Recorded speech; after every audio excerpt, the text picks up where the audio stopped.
Hey, comrades and fellow primates, my name is Zach Marentet, and I'm sitting here with my friend John Enott, and you're watching The Big Flush. How are you doing, John, today? I am doing pretty good. Feeling a little banged up and bruised. And got in a car accident. Yeah, I got in a car accident. I sure did.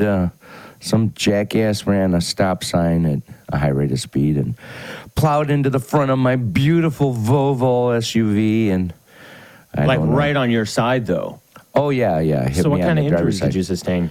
Neck banged up, back banged up. My hand is swollen up really big because it's all sprained and trashed, and my other hand is screwed up a little bit too because I had to brace for the impact. Right. I now know that the airbag in my car works. It works beautifully. Well, I'm glad to hear that. Yeah, but I don't know. Hopefully, I'm kind of torn. I mean, I hope they don't total my car out all the way because I really love it. Mm-hmm. But then I'm worried if they fix it, then it's going to be ongoing little problems because, the radiator exploded and I smelled all kinds of burning electrical stuff under the hood. So, the newer the car is, the more computer components are involved nowadays. So to try and troubleshoot that, at the cellular automotive level can be kind of tricky. So so we'll see what happens. But I'm okay, and that's all that matters. I'm tough. I can wrestle. You are around tough, with. John. You're you've been through a lot lately. Well, I think you're really good. Including, dealing with me on this podcast. That's really one of the Oh, my God. I know. It's such a stressful, horrid thing, man. It's like, just shoot me. Just put me in a gulag. Well, we always talk about Gulag Archipelago here. We do. Speaking of gulags and the Soviet Union, as we were last time because of the impeachment scandal that's going on right now, the circus, as Nunes was calling it today. Yes. It is November 19, 2019, obviously, and they have the impeachment inquiry going on right now on Capitol Hill. You mean the Inquisition? The Inquisition and the Soviet-style impeachment inquiry, which is why you just had to name drop my favorite thing, the Gulag. Yes. And the Inquisition's my second favorite thing, too, but they're one and the same, aren't they? Mm-hmm. So how is this being brought into America and nobody cares or gives a shit? I think it's because people don't know their history. They don't know their history. Americans, if I was a betting man, I would say Americans are probably way below average, down towards the bottom of the barrel as far as the average citizen, especially under the age of 50 years old. They don't know their history. If I was a gambling man, it's not even taught anymore. Well, I think it's taught, but in a very selective way. There's similar things going on in other countries, though, and I don't always like to shit on the Americans for their... It's not that they're stupid, or you in your case. It's not that Americans are stupid. It's just that I think it's the isolationism element, which also happens here in Canada, where people have no global perspective to compare things to. Yeah, right. And all they see is what they are. They have no other frame of comparison, the way a person who's from Germany and lives next door to, another country like France, and sees how things go on there. But they also have a skewed way of viewing history. I don't like the fact that they overemphasize National Socialism and never talk about the dangers of communism, and that's why I think, as much as I am a mild socialist, like what you would say, I think healthcare is a national right, and I think a lot of people in Canada and continental Europe do as well, but the full-on communism thing that we always heed people to warn here is under-discussed. Oh, yeah. But if you want to hear about it, you can watch our podcast. Absolutely. Or read Gulag Archipelago by Alexander Solzhenitsyn. It's never been more relevant to do so in the age of show trials, which is really creeping up on your country in a big way. Yeah, it's terrible. So we heard from several people today. There's Lieutenant... I almost pronounced it colonel, which is... Colonel? Why is it spelt like that? I don't know. Why is colonel spelt like that? That's something I've been asking since I was a kid. I used to ask my dad that. My dad would just give me one of those looks like, well, neither one of us are parents, but I was going to say, when you're a parent and you know that your kid asks you a question that you do not have anywhere close to any type of legitimate, reasonable answer to give them. So usually you just tell them to be quiet, I don't know, or you give them a funny look, like don't bother Dad right now. But I think that's one of those questions, because, yeah, that word has never made any sense. Mom, how do bees make honey? That was my big one when I was. Oh, was it? Yeah. So anyway, off of bees and parents not knowing anything, where were we, John? Well, the impeachment is in another weekly round where they have a whole bunch of new characters ready to testify this week. I think they have 9. Yes. I watched the testimony last week of Ambassador Thomas and the female ambassador that Trump had fired. Volker. No, Volker's this week. There was also a female ambassador last week that testified. Right. We talked about her. Trump didn't like her, and neither did Zelensky, because she was too loyal to the former regime. Yeah, but, the thing really is a show trial. I mean, that's a great word for it, because, again, I'm trying to be impartial, and I'm trying to look from just a rational, reasonable, non-biased position. And these hearings are a big deal, right? I mean, for the country, they're trying to impeach a president, to remove a president from office, who was democratically elected. And that's an incredibly unnerving thing for the American public, and it's also unprecedented. Right. And it's also a big factor that can drive a lot of instability, in the economy, which is one of the main things, certainly in the government, who's in charge, who's running what. Or just the general order of society. Yeah, absolutely. I mean, especially with the American government, kind of being the world leader and world superpower. So if there's trouble there or it's unstable, then a lot of countries around the world, or terrorists, or anybody who can, look to do nefarious things, they got a golden opportunity because of what the chaos presents. So looking at it from a completely impartial place, I have not heard or seen one piece of evidence. Not even one. I have not heard or seen one piece of evidence thus far that anywhere, in any way, in any shape whatsoever, says or shows that Trump did some treasonous act or some type of high crime or misdemeanor that is impeachable. Well, let's get into it. So first today, and this is why I got off topic, because we were talking about colonels and colonels. So it's Lieutenant Colonel Vindman. He was the first person he started talking this today at around just after 8 a.m. On Capitol Hill, and he was saying that Ukraine is a bulwark against Russian aggression. Zelensky's election opened the door for strategic opportunities advantageous to American interests. Well, why is that treasonous or bad? Yeah. I don't understand. Is there any indication in the transcripts that Zelensky was prepped, in quotes, for the phone call? In other words, can we see anything that implies he was ready to talk about Burisma?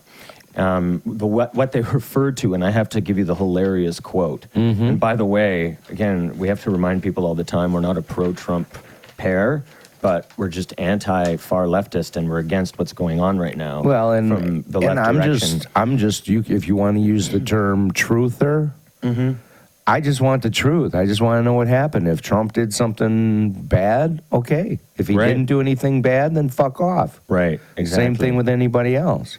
Right, what they say is, this is Zelensky towards the end of the transcript, which, by the way, as we mentioned last time, available online. People read it. It's only, it's how many pages? It's 5 pages long. Yeah. And I mean, it wasn't a very long phone call. No. And we both read it. And even more so, I mean, I think that to watch these hearings and to have not read the transcript, I mean, get the hell out of here. You're an idiot.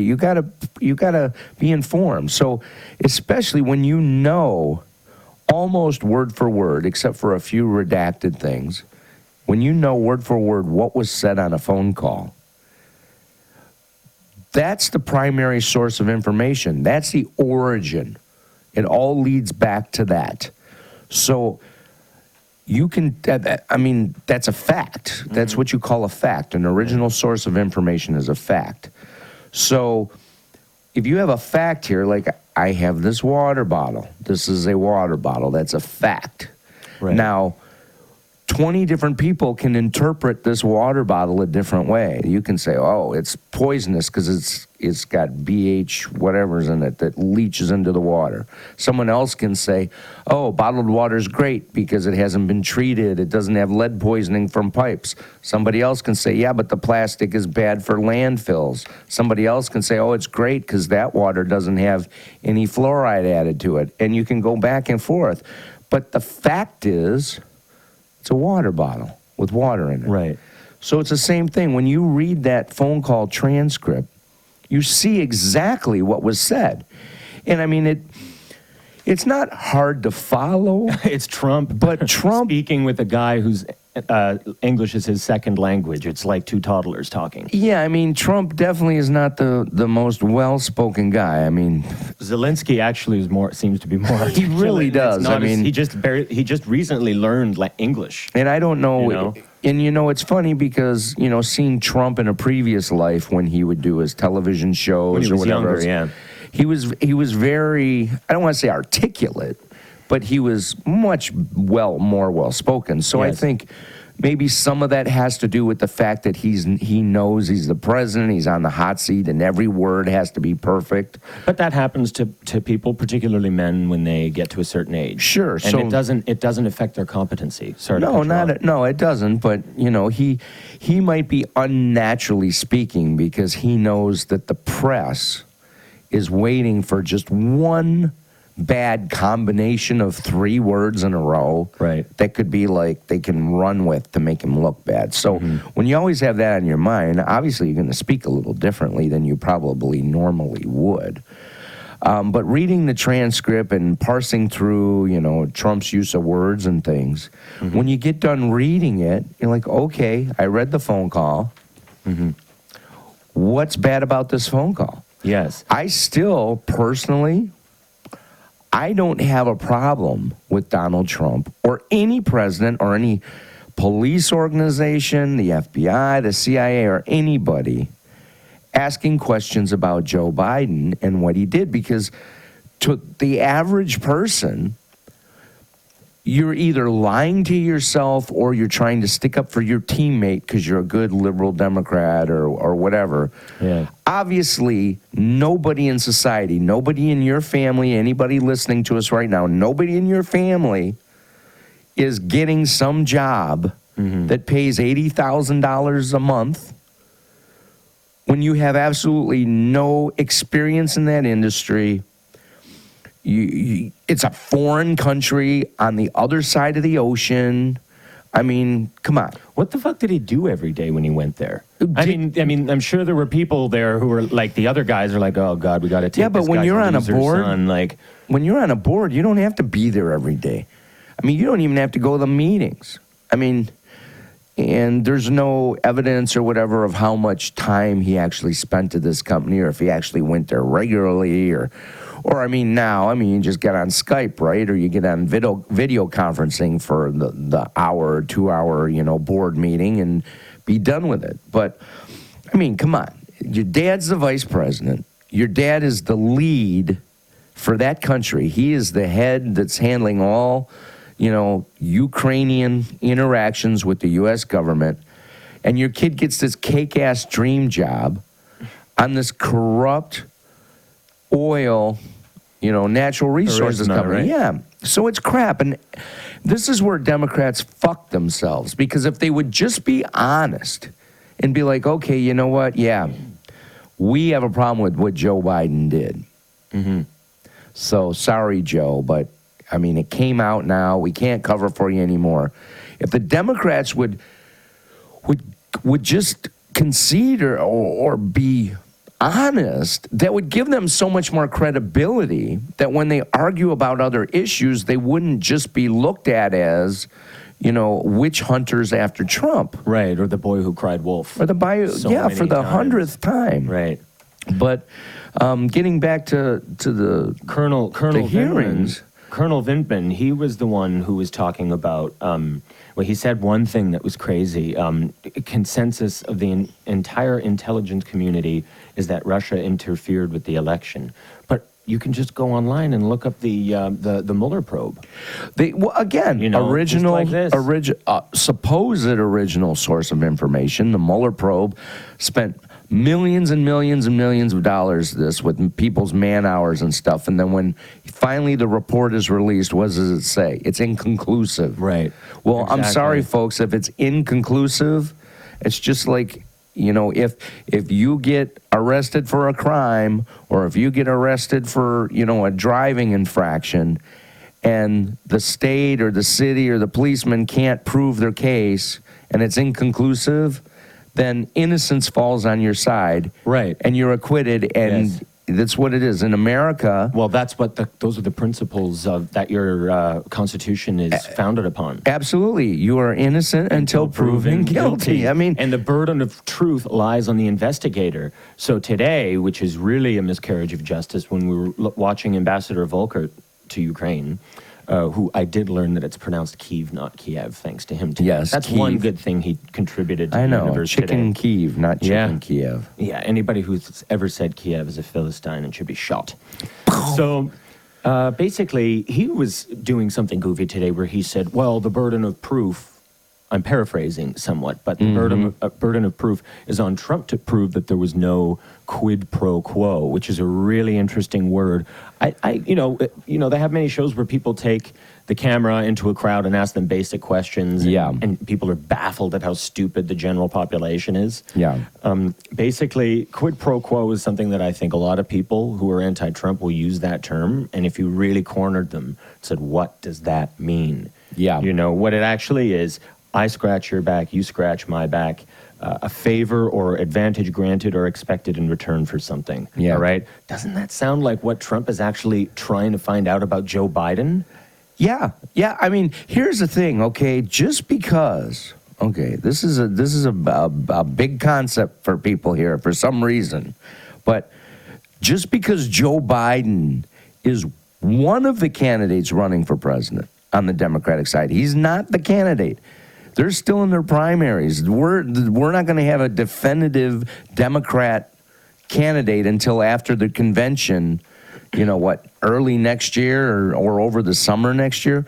So until then, there is no set Democrat, a candidate or against Trump or opponent. Yeah. So, yes, he's been in the lead. Then he's fallen out of the lead. Then he's gained some more ground. Then he's fallen out. So, yeah, he's one of the front runners. But he's not like the definitive guy that Trump has to be. Mm-hmm. It could be Bernie Sanders. Hell, it could be somebody that's not even running yet, that comes from somewhere else. Bloomberg just was going to get in the race. Mm-hmm. Maybe he still will. Maybe he'll just come right in and be the front runner automatically. We don't know that. What's goofy about that, though, that I don't understand is if they come in late to the Democratic election, why aren't people holding them accountable for the fact that they never did any of the debates up till now?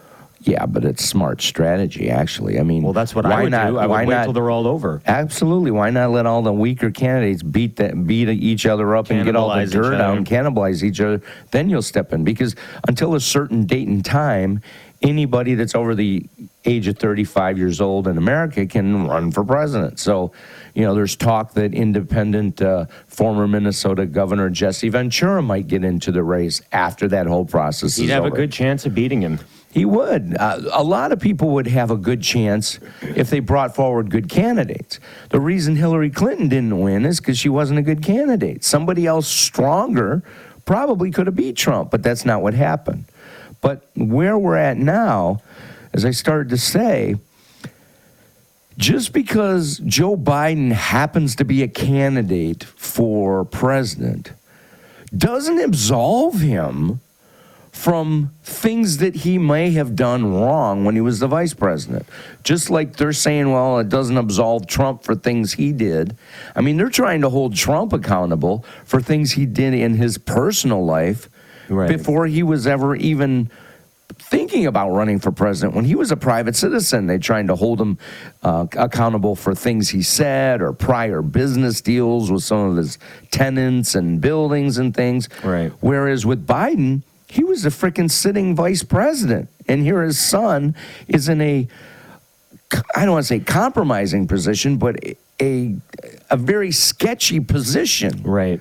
I mean, and see, regular people recognize this. Right. So the fact that Trump, as the president, totally within his authority to do, whether he loves Joe Biden, hates Joe Biden, is running against Joe Biden drops out of the race, all of those things are irrelevant. Right. The president, yeah, especially when it has come to light, and Trump knows, and the country now knows, that the only collusion that was done with Russia was with the DNC.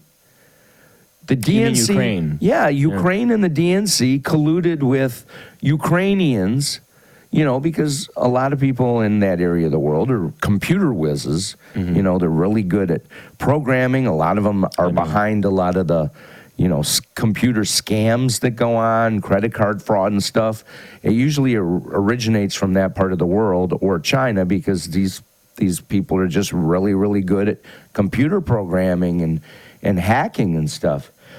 So when it comes out that you find out when you were actually running for president, not only was your own CIA and FBI investigating you, former President Barack Obama was helping in that investigation to try and intervene and derail you from becoming president, which, hello, that's interfering with the U.S. election. Right. From being in the U.S. soil. That's our own intelligence agencies and former president interfering in a U.S. election. Right. So now you're going to bitch that this man sitting in the office, who knows full well that this happened, knows who a lot of the players are, you don't think that he's within his right as the leader of the country to get to the bottom of the corruption? One of the things he ran on as president was, I'm going to clean and drain the swamp. So, sorry, guess what? Biden wouldn't have nothing to worry about if he didn't do anything wrong, and if his son wasn't in some type of sketchy relationship. And like we talked about on the show before, the reason I think that they have to protect Joe Biden is because so many of them at that level do the exact same thing and are complicit. We already know Nancy Pelosi's son was in the exact same similar thing. Hillary Clinton's brothers. Hillary Clinton's brothers were given good corporate deals. Other ambassadors. Everybody. It seems like everybody in the Washington establishment is like raping and pillaging and getting rich off of doing business in the Ukraine or with the Ukraine. Or any, not just Ukraine. No, not just Ukraine. Ukraine is a country ripe for corruption. And absolutely. It always has been. So if Biden gets outed, then who else is going to be outed? Well, Pelosi doesn't want to be outed. Mm-hmm. Nobody else wants to be outed. Right. So they almost have to protect Biden at all costs, because what the American people don't realize is how deep and rampant this type of, you can call it soft corruption, whatever you want to call it, it's become like usual business for these people. These people, like, again, we talked about this before. If we could spend the time and hire some type of research firm to basically take every member of the Congress and the Senate and do like a 4 or 5 layer deep family tree, sons, daughters, cousins, nephews, relatives, next door neighbors, things like that, former business associates and partners, and do like a family tree, and then find out where all those people work and how they got their job and what kind of salary they're making.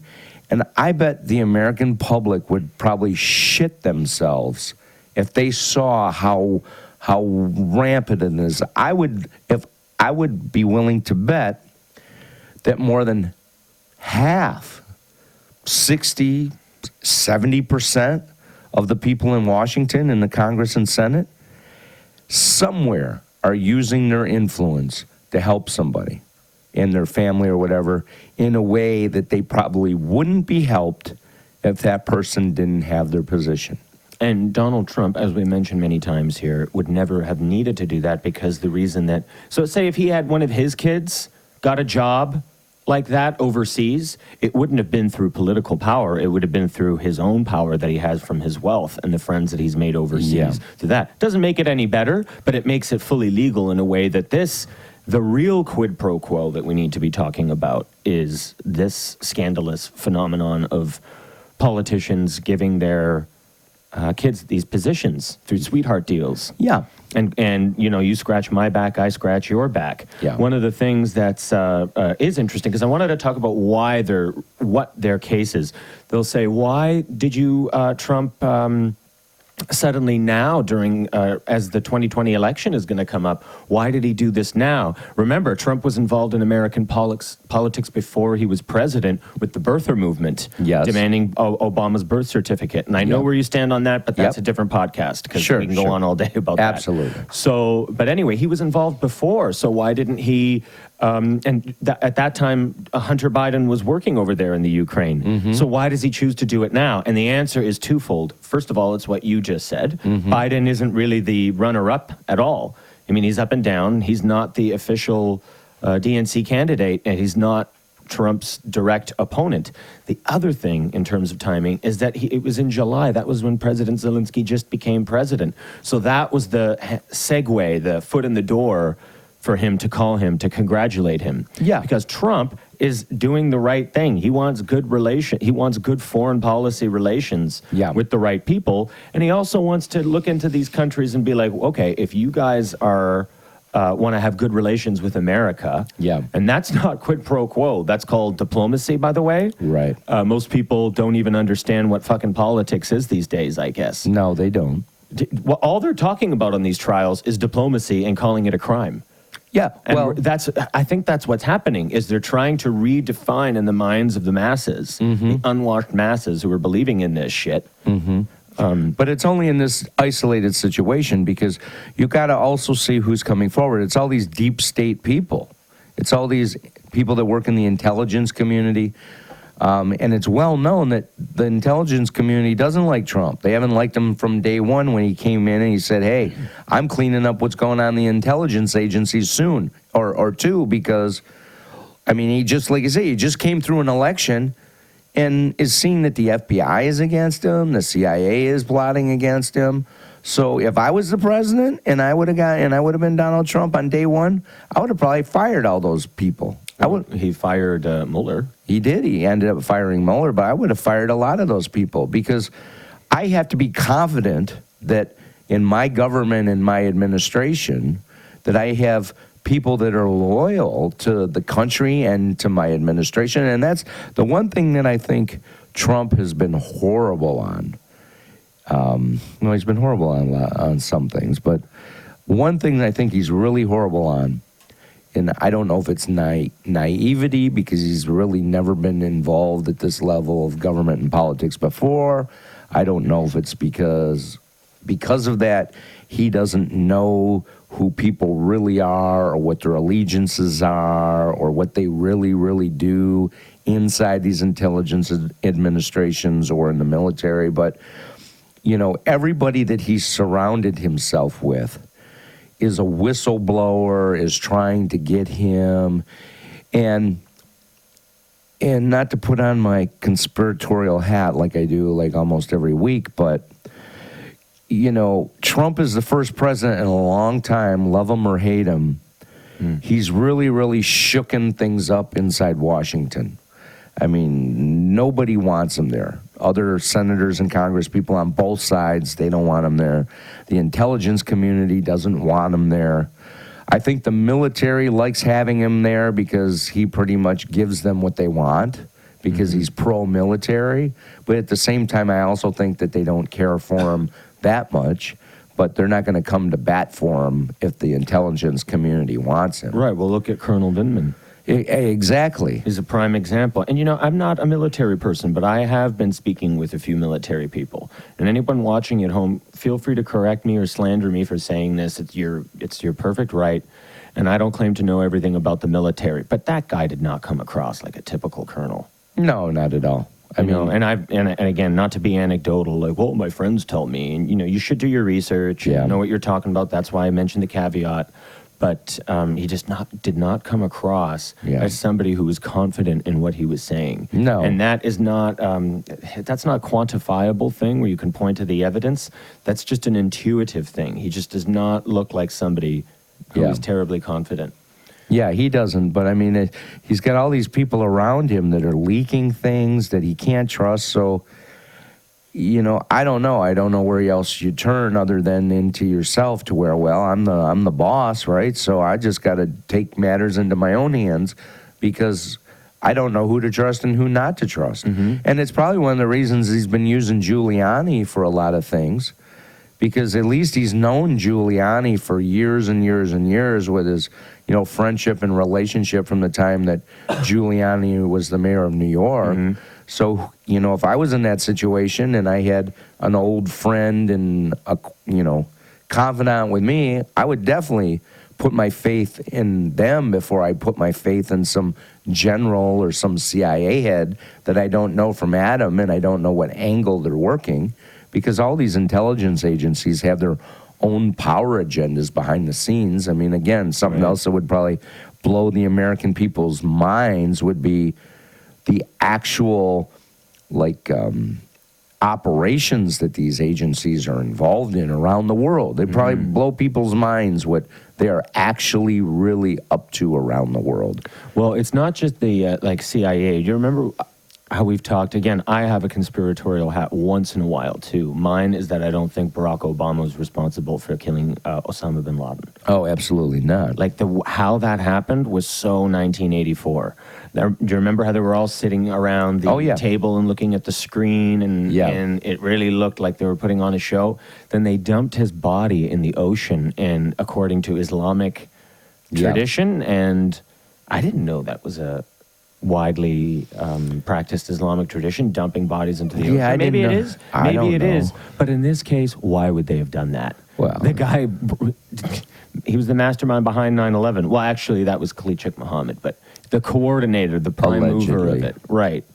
But my point is this, that why would they have done that to him? Why wouldn't they have, I remember Uday and Kusei when they went down in the plane. Mm-hmm. If you knew, the right search words, you could actually see their bodies. Mm-hmm. Yeah. Same with their dad, Saddam Hussein. Yeah. So why did this happen? And they showed the body being dumped, and it was all wrapped up. Yeah, you couldn't see anything. It was that's a big scam. I mean, I think that it was politically timed. I mean, anybody that knows anything about the Bin Laden and over in that part of the world, the history over there and the lay of the land, I mean, it's been said many times in many places, and it's factual, that Osama bin Laden had health problems.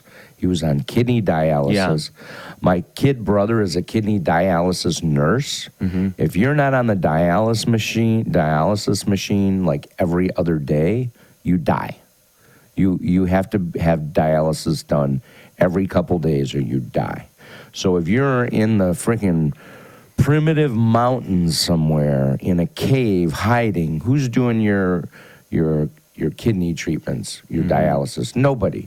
I mean, it takes sophisticated machines in a hospital, and there's a clip that you can probably still find online. I believe it was the president of India. It was a lady who's ended up since been assassinated. But she said on some program over there, talking to a bunch of people, it wasn't a hot mic, it was an actual program, but, most of the programming from that part of the world never makes it to American television. And was like, yeah, we all know Bin Laden died on this date, 7 or 8 years ago. He died on this day after that when this happened. And all you have to do is go onto YouTube and search India president, Bin Laden comments, and you'll find it. So it's not here saying this is, again, people are ignorant, so they don't know. And if you're an ignorant public that doesn't know not only world history, but world current events. And, in fairness to people, how would you? Because It's not readily available. Even with the internet, it's not readily available. I mean, we don't know what's going on in the Sudan today. We don't know what's going on in Malaysia today, right? Well, we can find it out. We probably can and spend some time in digging, but we certainly don't have the time to, I don't know how many countries there are in the world, but we certainly don't have the time to sit all day and go online and go through every single country in the world and see, okay, what's happening here today? What's happening in New Delhi? What's happening in Pakistan? What's happening in Thailand right now? What's happening in Australia? What's happening in New Brunswick? You know, we don't have the time to do all that. So how are we supposed to know? So we trust what our government tells us.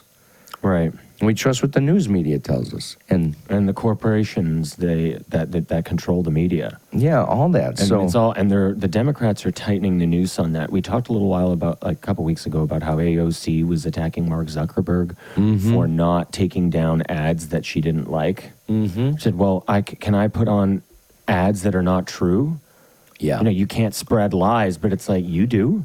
Yeah, you do. You do? Who decides what the truth is, bitch? Yeah, exactly. You idiot. She's probably the worst case of the Dunning-Kruger effect. I've told you about that before. Yeah. We've mentioned it here, where it's a person of low cognitive ability over evaluates their own cognitive ability because it's so low. Right. Basically, you're so stupid that you think you're smart because you don't know what it really takes to be knowledgeable. Well, yeah, and then if you get elected to Congress, then that reinforces that you must be smart. Especially someone at her age. Oh, definitely. You know, I think she's probably a worse narcissist than Donald Trump, and that's saying something. Wow. Well, yeah.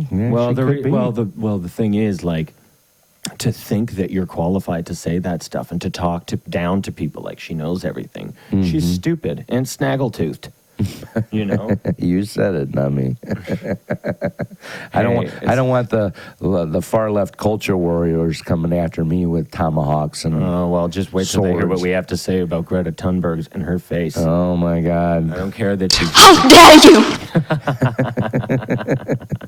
you! She's just too perfect. It's all fun and games to pick on Greta. I know. Well, I mean, I understand where people are coming from. She's a young girl, but you know what? If she was a young girl on the street, it would be douchey to say that she looks ridiculous and like insane. Yeah. And sounds insane and doesn't know what she's talking about. It comes to, Canada. I was talking about the Alberta oil industry, which is the most ethical one in the world. But what's the most horrible thing about that? Again, going back to, my theme today with, the American people or people in general would be mortified or horrified to know, the real truth of things. Is that who is funding this girl? Where is the money coming from? Though. Her parents aren't funding this. Her parents don't have a lot of money. But they're holding the strings. Oh, you're right. Okay, so who's funding her parents? Who's funding her overall plight? Right. It's not her parents. It's big global money entities and power entities. Who are they? And we can take it even to the local level here, like in Detroit, right, in Michigan. We have an upcoming election where one of the band of four, Rashida Tlaib, is up for re-election. Right. And it's come out this week. She's one of the squad. She's one of the squad. And it's come out this week that she's got 4 or 5 different scandals going on. Cheating taxpayers, lying on her property taxes, claiming fake homesteads, saying a house is vacant when she's got tenants in there, and getting state assistance, and lying about things, and also taking money from her campaign in the amount of like $17,000 check after she was elected before she took office, which is illegal. You can't do that.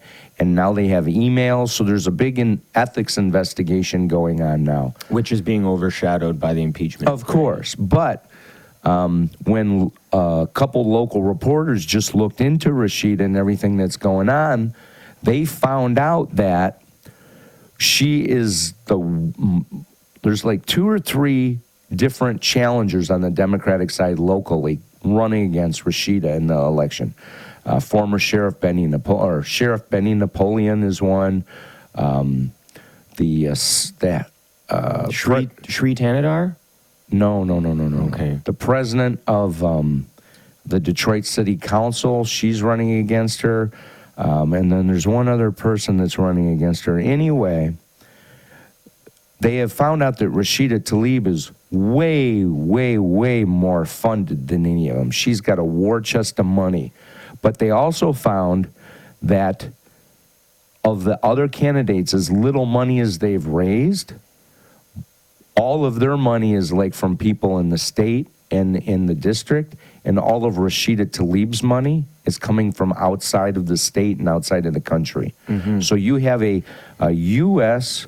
representative from Michigan whose campaign contributions are coming from everywhere but Michigan in the world. Wow. And then you have the challengers who are trying to raise money locally and are getting money, but it's all local money. So it's the same thing. You take a movement like this, and I have no doubts that this little girl, Greta, doesn't wholeheartedly believe in what she's saying. I totally believe that. But the fact that she's being funded by all these places with all this big money, you know, that worries me, and it should scare everybody. Right. And the fact that, well, what's even scarier to me is the fact that we're suddenly being compelled to take a crazy little girl seriously. And the way that I think the Pincer, the Pincer attack that they're using against us is the fact that she's just a kid. That's why I made a point to not care about her being ugly and saying it and letting everyone know. Because the thing is, I think you guys know that too. Yeah. She's ugly, she's crazy, her parents are retarded, and I'm sorry, she's got mental illness, but then all of a sudden she said she didn't have mental illness, and that she's not not mentally unwell. So why should I feel sorry for her? You know? The other thing is, that's the point. They're using a little girl so that, like, as a shield. Yeah. You know, it's like building government buildings next to children's hospitals and stuff like that so that no one will bomb them. That is reprehensible. Yeah. And so what you had, and again, we're repeating ourselves here, but I just can't get over the fact that, and we promised not to talk about this today, but I can't help it. So, you know, remember Jane Fonda? Yeah. Who's horrible.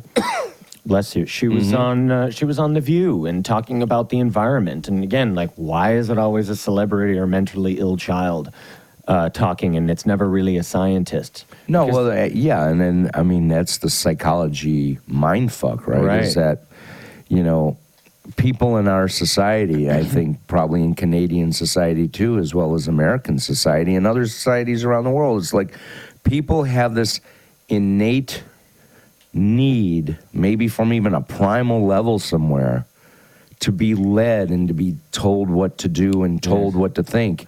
It's almost like they don't have the confidence in their own being to not have somebody do that for them, to not have somebody lead their thinking and to tell them what to do.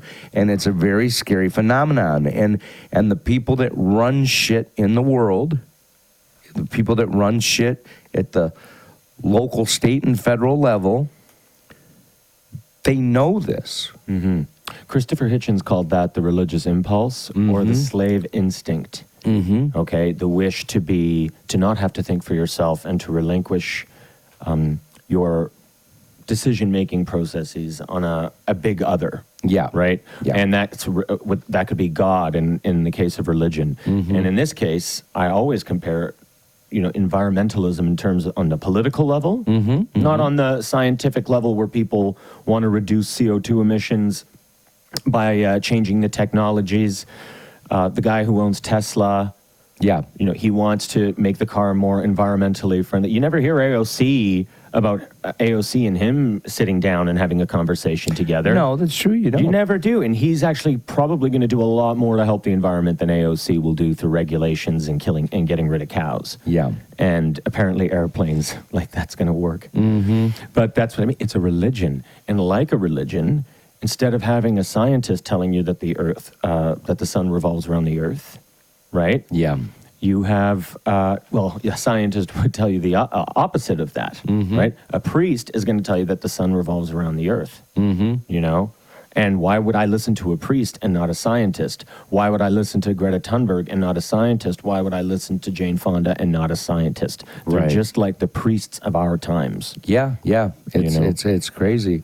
And, you can use the same analogy for what's going on in Washington right now. I mean, when you know that, it's obvious that there is a total discontent and hatred for this president by people inside the government, the lifers, the people that work in the intelligence agencies. Yeah, the nomenclatura. All of that stuff.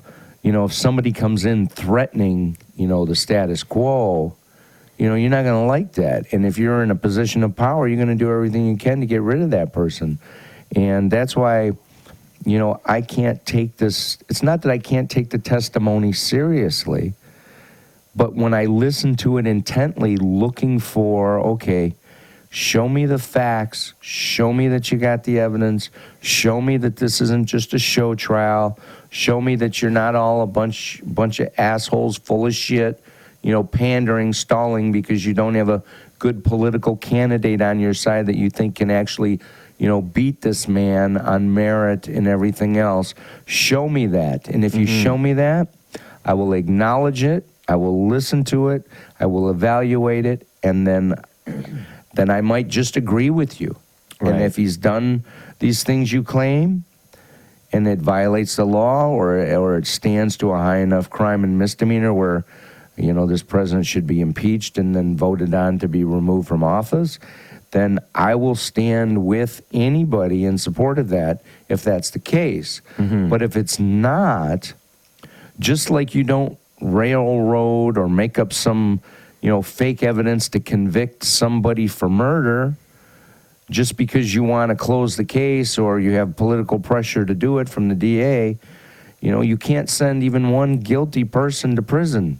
It's better off to let guilty people run free than to have one innocent person incarcerated or put to death or anything like that. Right.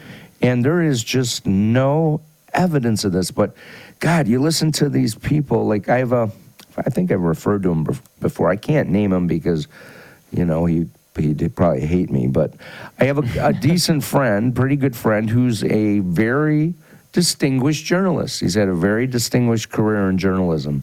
And he is a complete anti-Trumper. Complete. A never-Trumper. Never-Trumper. And, it really bums me out for a couple reasons that he's like that. It doesn't bum me out that he feels that way. But right. What bums me out about it is, and he might not even be aware of it, is it's totally undermining his credibility as a journalist. Well, that is a microcosm of what's happening to everyone on the left who's was once credible. Because now, if you look through his social media feed, every single day, it's Trump. Now that this hearing's been going on, Trump. Oh, look at how Trump is squirming. Oh, look how, this and that. And then, he makes a statement now, well, if they really do find Biden did something wrong, then I'm willing to throw Biden under the bus. But, what's wrong with, what's going on? I don't see any problem with what Biden did. But here, Trump's just, everything Trump does is wrong. And they overlook into things. Like, do you remember right after he became president, he was saying, oh, look at the way Trump is holding Melania's hand. Yeah. Like, what are you, the thought police? Exactly. So looking into something and then making inventing implications based off of it to impressional. So now this journalist, unfortunately, most of his mental energy is so hung up on getting Trump that, it consumes most of his personal conversations with people because I'm around, because he's a friend and I hear it. It's consuming his professional, stance as a journalist because his journalism integrity is out the window. Because even if you hate Trump as a journalist, journalists are the ones who should have brought the Biden scandal to life. not leakers, not the president, not whistleblowers. It should have been journalists doing their job every day, which is to be the policeman of our society for us. So it should work both ways. They should be willing to out their own, just like the other side, because what's right is right and what's wrong is wrong. And now it's starting to leak into his stories on he has an independent news organization, and now the stories that they run, you know, the regular stories aren't as long. They're not as in-depth as they used to be, so they're not giving local stories as much energy as they are Trump. Right. And, you know, his new news organization isn't like a multi-billion-dollar company like CNN or Fox, so it's not that he's doing that to try and woo advertisers or get money. It's because his thoughts are just so consumed by Trump that it's really, really hurt his credibility. Right. Yeah. And I hate to say anything to the guy because he's very sensitive and he's very passionate about what he feels, which is fine. But these people, I mean, he claims sometimes that, you know, we got to be careful because Trump is the next Hitler. Oh, I can't stand that. No, I can't stand that as a German. I really, and anybody who's listening to this that's German or lived under that, or, you know, your grandparents or whatever lived under that regime, you should be offended too. And if you're not offended, you don't know your history. Yeah, it's laughable. There's nothing, it's horrible or deplorable. You think Trump is, you know, whatever. Well, what the thing is, and remember, there was that, I don't want to cut you off, John, but we talked a little bit about that InfoWars guy, and I'm not talking about Paul Joseph Watson. It's the other fellow whose name I can't recall, and I didn't write it down because I didn't think we were going to bring this up. But he's the guy on InfoWars who works for, or used to work for Alex Jones, who went into really hostile Trump, and I like the term Trump derangement syndrome crowds. Okay. And the people are so hysterical, and he has to shout because there's people yelling, right? And it's a loud place, and everybody is hostile towards him. And I don't agree with everything. Like, he does believe in, like Alex Jones, in gay frogs. Oh, well. And that whole phenomenon. He's entitled to say it. It's sensationalistic. It gets them viewers. But he went and talked to this guy who they called AIDS Skrillex. So, you know, they have all these SJW compilations, social justice warrior compilations on YouTube. And if you type that in, SJW compilation, I'm sure that's going to be one of the first to come up. So they started labeling people, and it was in that one, it was two birds with one stone.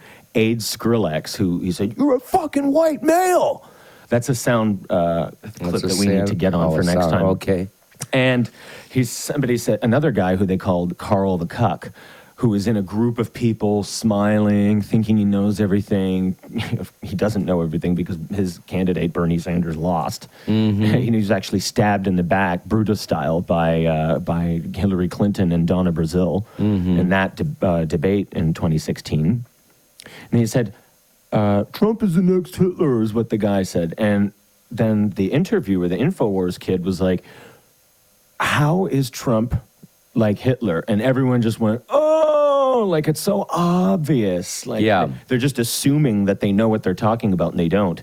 If Trump was anything like Adolf Hitler, and I've said this before, Anderson Cooper, Whoopi Goldberg, Joy Behar would either be shot or shoveling shit in a forced labor camp. Yeah, and absolutely. Everybody in the liberal media would have their mouths shut. Yeah. Otherwise, it'd be ripped out of their throat. Yeah, and it's funny. It's funny because it's exactly the behavior that this wacky radical left side of the aisle is doing that is mimicking what Hitler and his German people were doing up until the time Hitler actually seized power and started rounding up the Jews and killing them.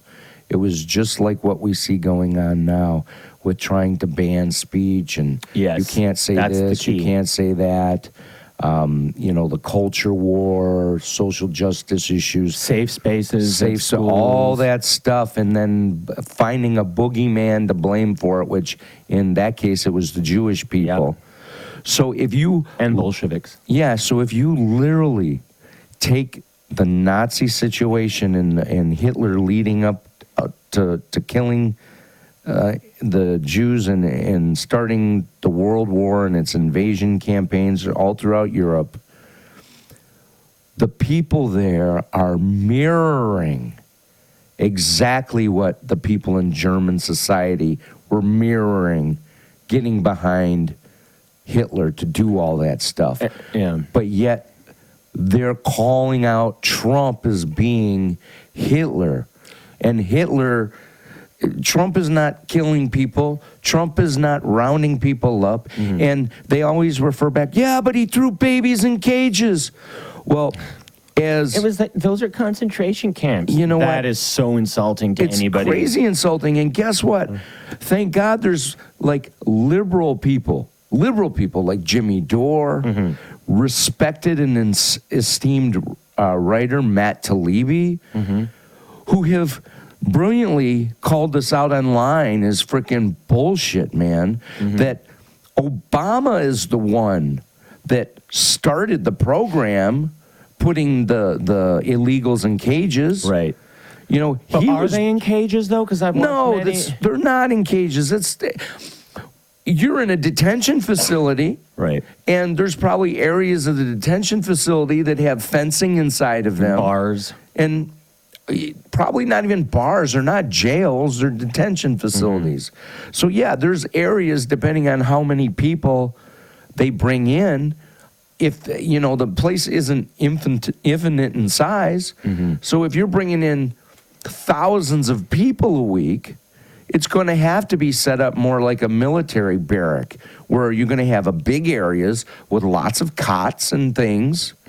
But not everybody's going to have their own hotel suite in there with freaking room service. Yeah, but there's no Joseph Mengele squirting bleach in twins' eyes. No. There's no torture. There's no gas chambers. None of that. There's no forced labor. Nobody has to pick up a shovel and work. No, none of that. And again, YouTube and what people post there is really such a great thing, because there's people like Candace Owens who took it upon herself to make a surprise visit and get permission to go into a couple of the facilities.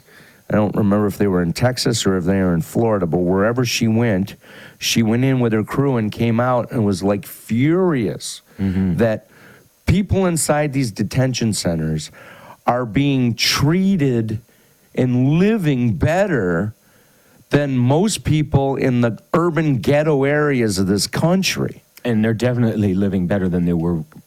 Definitely living better than they were where they came from.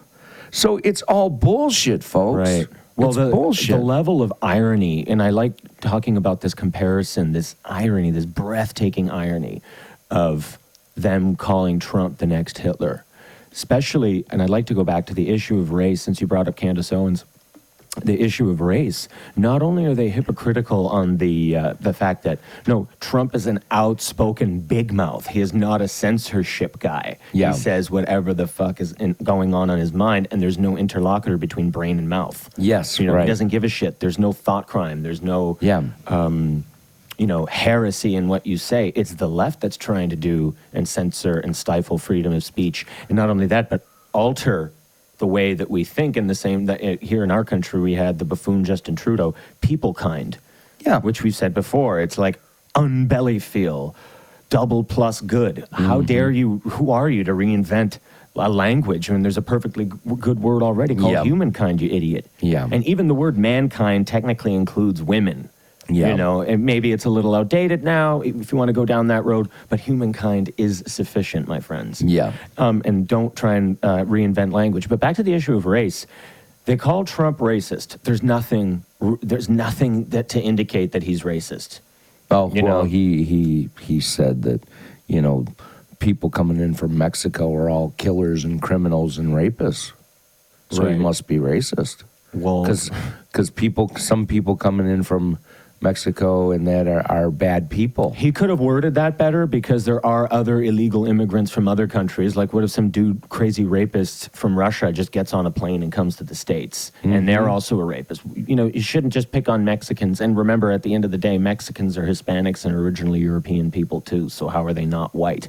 In a way, they're not like 400 years ago, there was the Spanish Armada. Like they, in the Spanish Empire, they were considered white Europeans who went into other countries and conquered them and exploited the people there. Yeah. And they are part of that European colonial history. They actually pioneered it. But what I was going to say about race is, much like a lot of like zealous Catholics never shut all they think about is sex, particularly homosexuality, of course.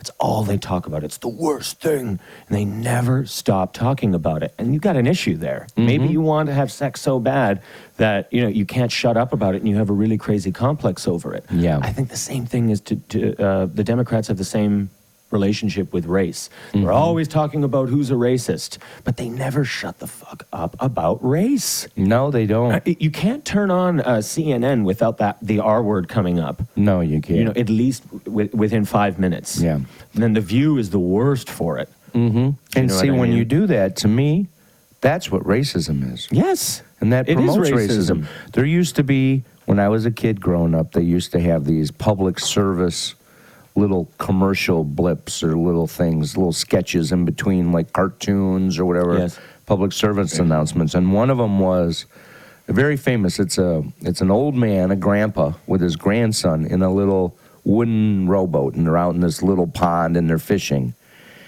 And they're fishing and the birds are chirping. And at one point, the little boy goes, "Grandpa, yesterday Jimmy, my friend at school, said I was prejudiced." And Grandpa looks at him and he goes, "Prejudice? Well, why did he say that?" "I don't know." And then the grandpa goes, "All right, well, who is Jimmy?" And the little boy looks at him and goes, "Well, Jimmy's one of my Jewish friends." And the grandpa looks at him and goes, "Jimmy's right. You are prejudiced." "Why?" "Because you look at Jimmy as one of your Jewish friends and not as just your friend." Right. And it's looking back on that little spot is very profound, because you're right. Why does everything have to be segmented? Why does everything have to be race, gender? Why can't it just be Mr. or Mrs. or it? You're just your fellow human being. You're just your fellow human being, your friend, your neighbor. So do you remember, it was maybe half a year ago up to a year ago, and I forget the fellow's name, African-American gentleman who writes for the New York Times, and he's another one of these people that you could tell he's smart but got strange under the Trump derangement syndrome social condition, I guess, that's sweeping a lot of snowflakes these days. He went, and Tucker Carlson, you know, who I don't like, he had him on the show, and, you know, it's one of those cases where, well, Tucker had the guy by the balls. He was not making any sense. He wrote an article that said, and again, you reminded me of it with that story about the Jewish boy.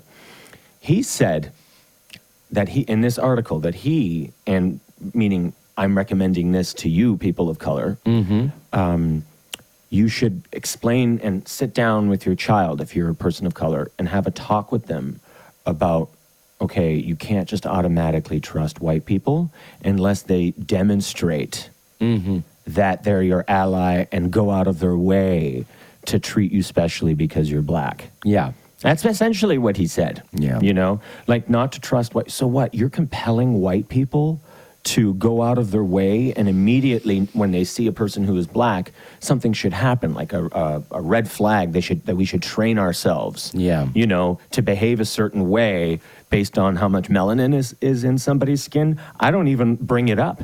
I remember a day when we were when I was in university, and I was in the social sciences. This is really all my professors almost were Marxists, and pasty-faced feminists who can't get a dick, but or a job. That's why they became a professor. No offense to professors. No offense to good professors. Good ones. These are not good ones. Very few people in the in what I took, which is film, which a lot of it was film studies, and I didn't sign up for that, but I had to do it.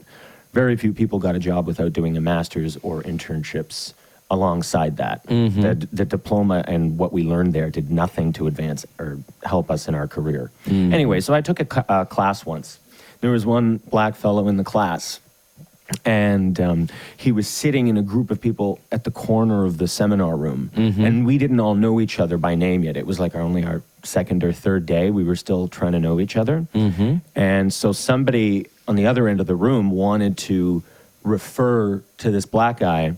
And said, that guy over there, how do I describe him? Like, they were all so scared. And he looked up at them, and and I exchanged a look with him, and we both kind of like had a moment of laughter. And I'm like, do you want me to say it, or you just going to say it? And he goes, do you want to talk to the black guy? You know, is what he said. And just remember my name. It's Jamal. And please don't, if you need to say that, just say it. Don't make me feel awkward. It's so fucking uncomfortable when you dance around the biggest elephant in the room. I'm not going to be offended if you acknowledge that I have melanin, a lot of melanin in my skin. It's not something, it makes it even more uncomfortable that we're all pretending that something isn't the case. It's really sad that we've gone backwards in this instance. It is, because, it's regression. You know, when I was growing up, when I was in high school, when I was going to college, when I was out in the working world, you know, for the first half of my life, up until really, I mean, to me it started, and I mean, OJ? Not even OJ. I mean, OJ was such an interesting case because he was such a famous celebrity, and where he lived out in L.A., the Los Angeles Police Department was notorious for being racially biased and doing bad things to black people. Well, so the one detective, Mark Furman, was known for using the N-word frequently. Yeah, absolutely. So yeah, I mean, that whole microcosm there was, I think, a unique situation. But, you know, it was when, you know, I think it started up when, I hate to say when Obama became president, but then all of a sudden it was like, it seemed like there was all this talk in the news about, you know, racial division and this and that. And then there were, you know, some police shootings, you know, where police, you know, shot, you know, black men. Some of them were justified, even though the media said, and everybody jumped on it, and some were not.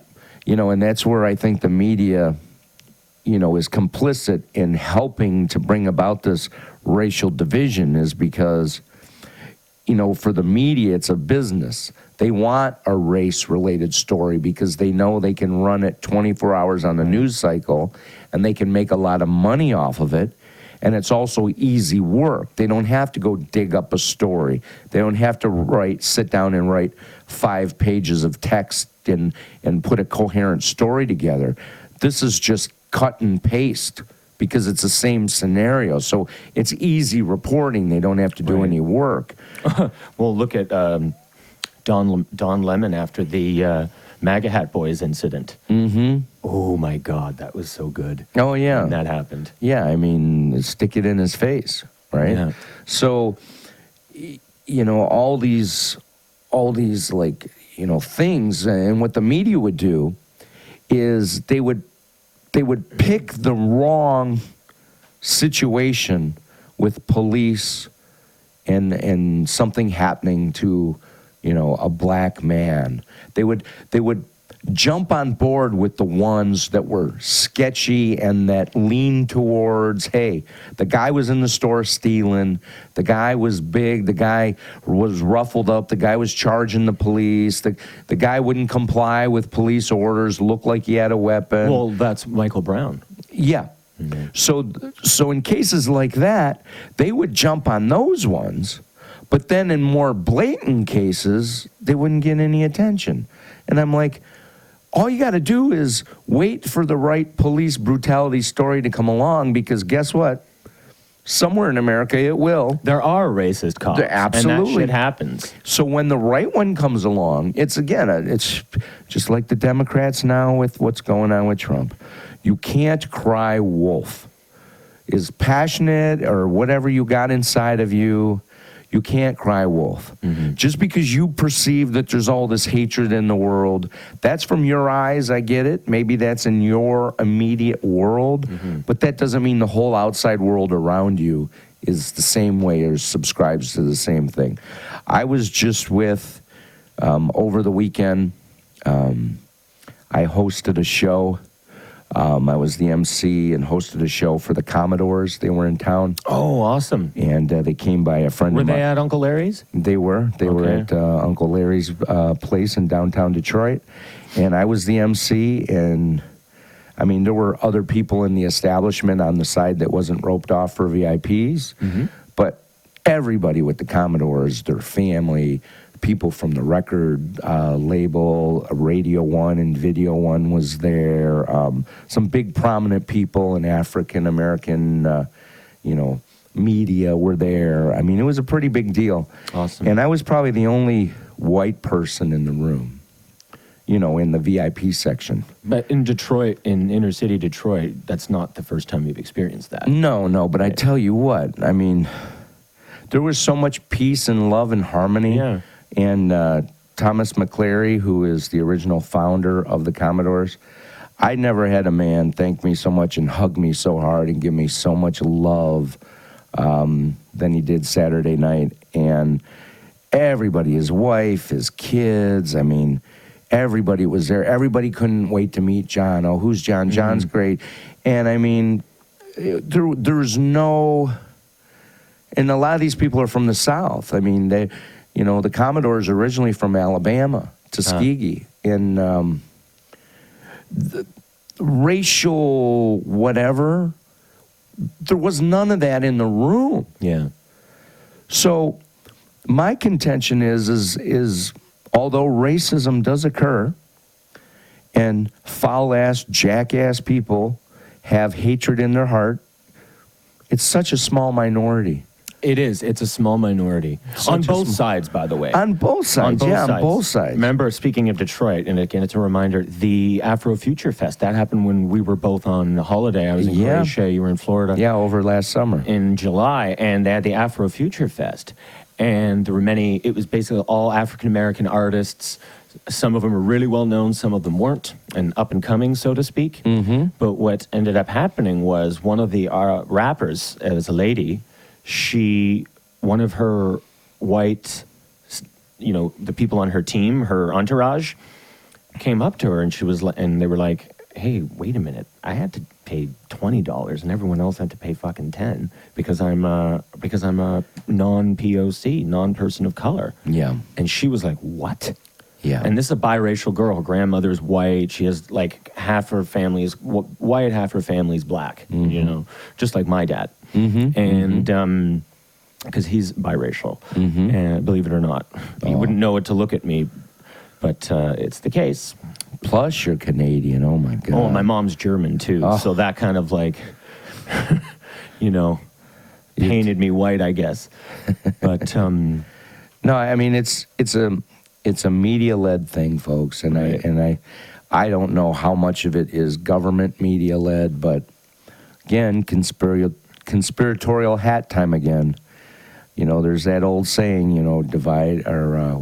divided we fall. Together we stand, divided we fall. United we stand. United we stand, divided we fall. I think that's it. And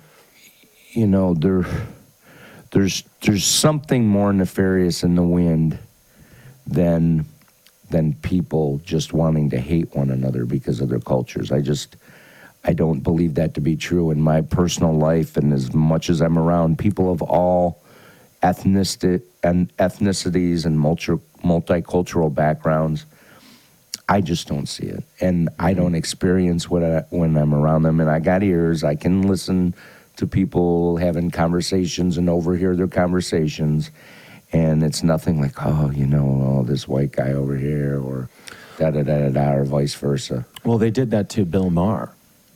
They did. So there's real racists out there who are going unchallenged, and then they cannibalized Bill Maher.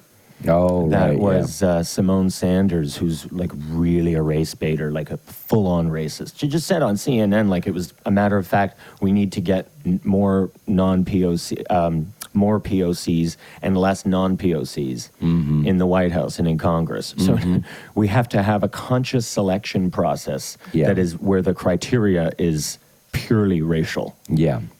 And Trump's like Hitler. Yeah, I know. You know? I know. It's ridiculous. It's really ridiculous. And like, why? What do you mean by non-POC or POC? So Asian people, we're going to prioritize them. You know, why? They don't have any historical disadvantage other than the fact that they lost World War II and had two atom bombs dropped on their country, which is awful. For the most part, they pretty much pulled up their socks and held their chins up high and don't bitch about anything. Yeah, there's a lot of Asians at the top of every dean's list in every college in America. Moreover, it's a fact that African immigrants, black people from Africa, who come to our countries tend to out-earn the local people. You know, and they don't necessarily see themselves as having anything in common with African Americans. It's a completely different culture. There's nothing. They're like, why should we consider ourselves unified just because we all have melanin in our skin and we're going to unite based on that? That's like me saying, or a German coming here, or a Frenchman coming here, a white Frenchman, and saying, oh, you know, we have solidarity because we're both white and, you know, we should all stick together based on that. It doesn't matter that you're American and I'm French. We're white. That's the most important thing. Yeah. That's like what Hitler was like. Yeah, absolutely. He wanted the Lebensraum and the Anschluss with Austrian to bring all German-speaking peoples into one Third Reich. Yeah. And that's also, if you've watched the movie Black Panther, and Sargon of Akkad articulates this far more eloquently than I do, and we'll hear, it's basically, the villain, played by Michael B. Jordan, is basically Black Hitler. Oh, wow. You know, the premise of the story is that he wants to basically use Wakanda's technology based on vibranium to not just isolate and stay there. They wanted to expand, like have Lebensraum and unite all black people in the world, and it's the same thing Hitler wanted to do for white people. Wow. Do you know how very few people would understand that level of nuance? Yeah, I mean, like, you know, ignorance is bliss, right? You know, if you don't know your history, you're bound to repeat it. Yes. You know, and you keep people dumb and ignorant, you know, then you can pretty much get away with anything you want. And it's scary, but at the same time, if you really step back and take a macro overview look of it, whose fault is it really? Is it the villain's fault? Is it our Congress people's fault that, you know, are corrupt or whatever? Or is it the American and Canadians public's fault for not demanding more from their officials? They vote them into office. You know, if people actually got involved in the political process, actually got involved and stayed informed as part of their regular life, like if as much time as people spend worrying about something so trivial as their favorite quarterback's passing stats, their favorite hockey players' goals and, you know, slap shots and goalie saves. Well, that's the purpose of those things, you know. Well, I do know that, yeah. That's the sole purpose of entertainment sport. I'm not talking about playing sports. Yeah. The whole purpose of the NFL and the NBA and all these other sports that people get paid so much money to do for playing games is to distract people. Sure. It's watch this ball go that way and that way and that way. Yeah. I've always known that even as a kid. It's like everyone is distracted like a zombie when they watch it. It is. So it's so crazy when you actually get out of the fog and think about it. Because at one time I was one of those people. I used to love watching football. Oh my God. I used to, you know, watch the hockey games all the time, basketball too. I even used to watch baseball. I mean, I was a big sports nut earlier in life.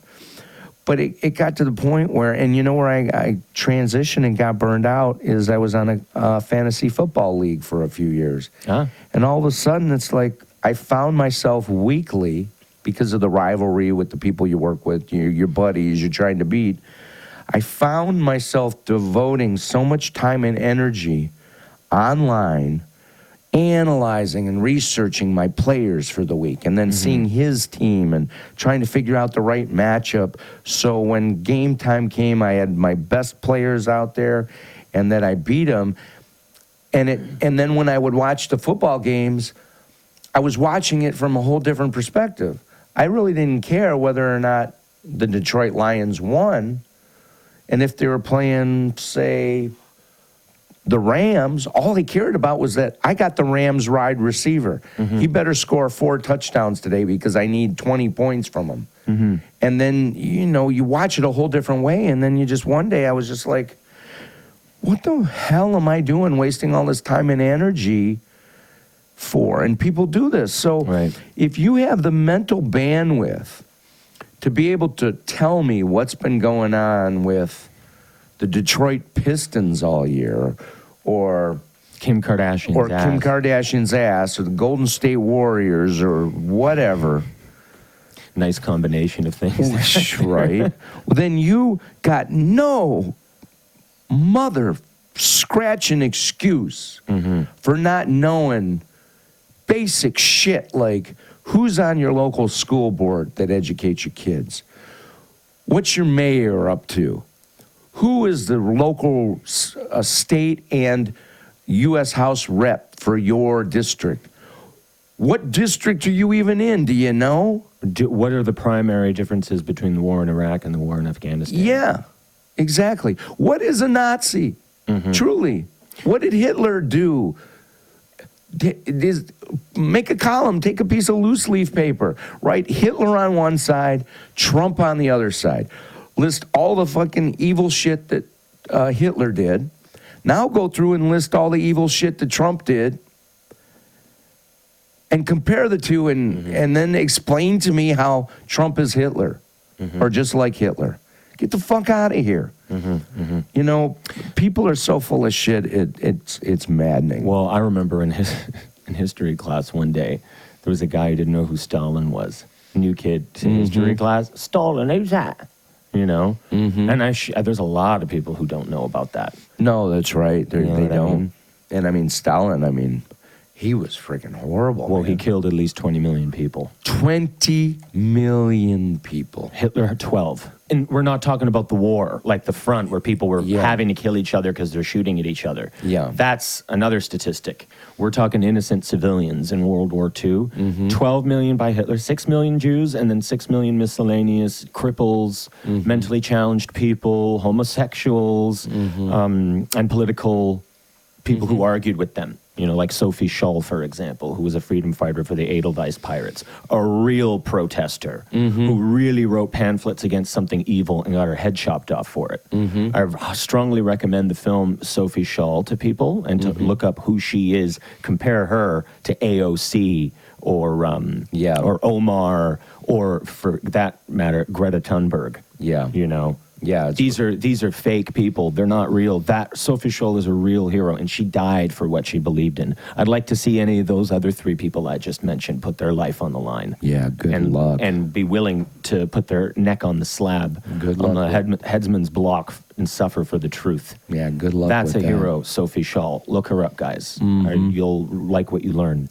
Yeah. And then Stalin, on the other hand, who had nobody. He was actually so much more terrifying than Hitler, that there was no such thing as political dissent. Because what he did was, not only did he arrest people who did bad things, and he did, but if you committed a murder in the Soviet Union under Stalin, you were doing that. And this is kind of like where we're going with Colin Kaepernick, criminals being the real victims and everything. In a lot of cases, they are, like African-American people who get caught with pot, and they have to go to jail for 20 years or something. Yeah. That's crazy. That's really, really crazy. But, in the Soviet system, if you were a murderer, you were considered, it was the capitalist system that oppressed you and made you have to resort to that. And we're going to talk about what's going on in San Francisco, too, because it really does relate to that. You're the victim. You're the person that needs to be felt sorry for. So they would arrest these criminals in Stalin's Soviet Union, but they would be like the capos of the prison. And they would control the other prisoners. They'd be right under the official guards, but they would be in charge and can control and do whatever they wanted to the other inmates, which they refer to as rabbits, because they were innocent people, and all the police knew that they were innocent, right? And they put them in there because they wanted everybody to know it doesn't matter if you're innocent, if you don't do not only everything we say, but a lot more than that. You know? Yeah. Absolute obedience. And even if you do that, you'll probably end up getting arrested too. So 20 million people killed, 60 million people through the whole system. So 40 million survived, but it was a third that didn't make it out. Crazy. Of starvation, torture, freezing to death, because these places, and it's also different than the Nazi thing, because you can actually go to Poland in the summer and visit those places and learn about them. These camps are all by the Arctic Circle in Siberia. So it's not like you're going to go to a city like Warsaw, where if you did that, you'd be able to drive to Auschwitz or any of these places. There's nothing around there, so you would have to make a special expensive trip to go there, and not a lot of people are going to want to do that. But you know, and in Soviet or in the Great Leap Forward, they still don't know. But I think that the people who died, like, were murdered by Chairman Mao in China. I think it's even higher than the population of Canada. Yeah, I mean, really a lot of people. It's social reengineering. Sure, there's been a lot of that throughout history, and that's why, making those references in today's thing. I mean, and if we're going to be brutally honest, I mean, we could say that Bush, we could say that Obama, and Clinton in some point with what he allowed to go on in Bosnia, in Kosovo before the U.S. got involved with that. Right. And then Trump with his continuation of Obama's programs, military programs. All of our presidents have committed war crimes. They've all bombed and killed innocent civilians. Yes. Whether they say it was in the they were accidentally in the line of fire, or it was a targeted strike, and, we just have, unfortunate casualties. What's the difference? I mean, how many people were killed in Iraq? Millions. At the hands of, our U.S. president, U.S. military. Yes, and in the name of democracy. In the name of democracy. Yes. So again, the American public especially, they're so full of shit. They want their cake and eat it too, and they're historically ignorant, and they ought to just shut their damn mouth, because if you don't have anything intelligent to say, you should just keep quiet and let those who are intelligent speak for you. Exactly, right. But you guys got freedom of speech. That's the that's the downside of it. But I wanted to just finish off by talking, because we were mentioning today how this sympathy for criminality and this wanton acceptance of degenerate lifestyles is becoming pervasive in your country, particularly in the People's Republic of California. So it's a district attorney, Chesa Boudin. Chesa Boudin, I think, or Bowden. Yes, I think it's a French name. I could be wrong. They came into office in January over there, and they want to end what they call... What was the kind of crime that they referred to, this euphemistic term they used? It is called quality of life crimes. Right, okay. Quality of life crimes. So this prosecutor has declared that he and under the direction of him, the San Francisco Police Department, and his prosecutor office for the city of San Francisco, I think there's 8 million people in San Francisco. I might be wrong. But there's a lot. They are no longer going to arrest or prosecute quality of life crimes. Well, what's a quality of life crime? A quality of life crime is a crime that you commit or an infraction that you do because you are trying to feed yourself, you're trying to seek shelter, you're trying to, have some type of life or survive. So any of those things, which includes prostitution. You're not going to be prosecuted if you're selling your body to try to feed yourself.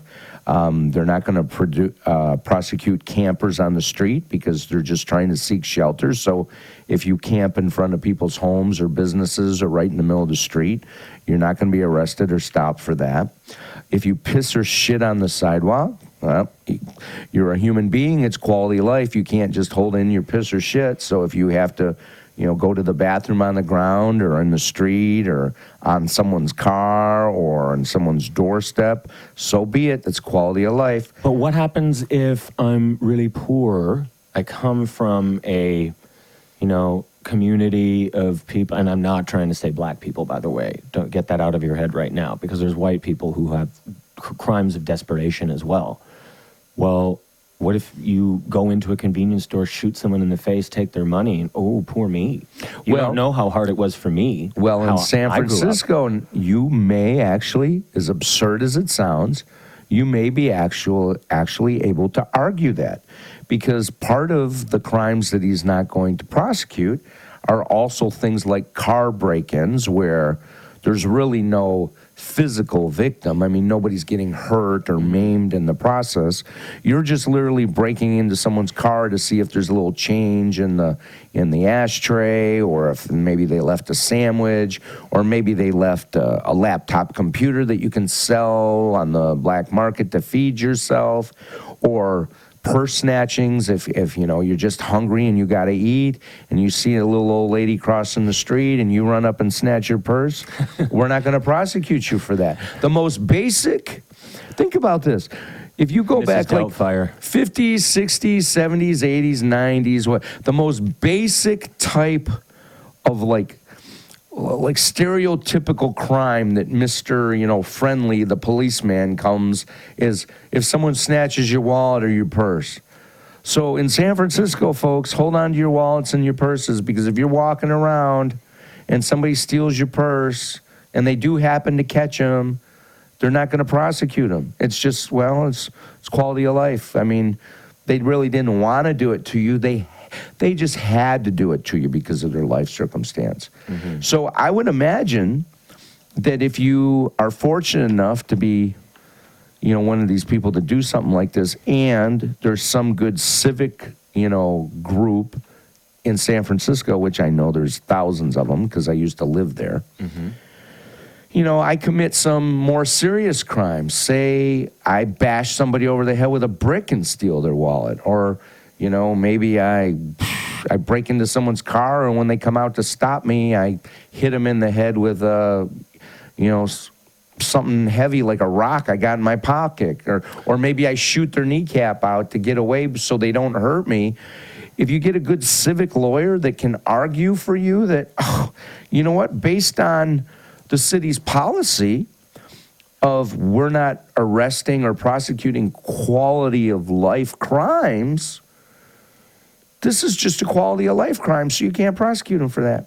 Yeah. And if you get a good enough attorney from one of these civics groups for free, you'll get off on it, I guarantee it. Because I've had a dry spell. I haven't been laid in a really long time. I'm sorry I had to rape you.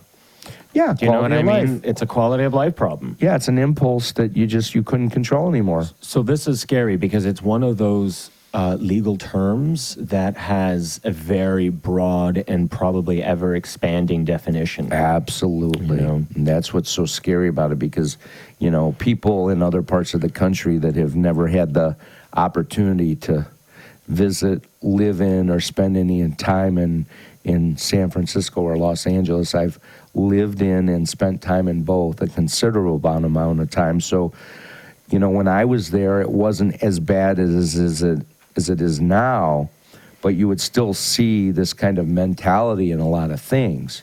So if you're not from this area, you're probably sitting at home going, that can't be true, or, the news is just blowing it out of proportion. No, I want you, if you live in, what's a real nice conservative place? Kentucky, Tennessee?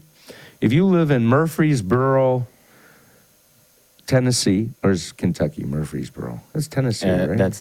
I've never been. It's good for the host to pick a city out where he can't remember exactly what state it's in. If you live in Lexington, Kentucky, the jewel of the South, the Beverly Hills of the South, and you walk to your car and you get your purse snatched, and in the event of them snatching your purse, they pull your mother down, your poor mother who's just coming from the grocery store. They pull her down to the ground, and she hits her head and busts her head open and chips her tooth and breaks her arm on the fall, and they get away with her purse, and then they catch the son of a bitch. sorry, guys, can't prosecute her. Sorry, your mom's banged up. Sorry about that, but it's just the state of society. Right, exactly. It's just the state of society. It's not that criminal's fault. He needed to eat.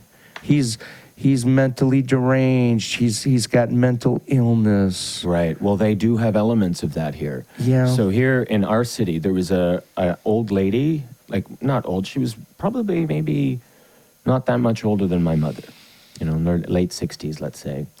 And she did volunteer work, cleaning up garbage in the very early hours of the morning. And a Muslim immigrant who had mental problems. And I'm not blaming the fact that he's a Muslim, because his Islam did not motivate him to do this. So perhaps I shouldn't have articulated it that way. In fairness to our Muslim friends who aren't committing terrorist acts, and that's most of you. This guy grabbed this lady and beat her to within an inch of her life. She went comatose, and she died a few months ago. And he's now a murderer. Okay? Wow. Mm-hmm. People here, because again, he is an immigrant. He came from a certain part of the world where shit like that goes down regularly. Mm-hmm. And perhaps that conditioned that affected him made him insensitive over here. But he also had mental health problems. Mm-hmm. And there's a lot of people here who want to know where he is so that they can kill him. Mm-hmm. And his family had to be, and I feel for his family. I hate. So that did they not prosecute the guy? He's in the middle of being prosecuted. Oh, okay.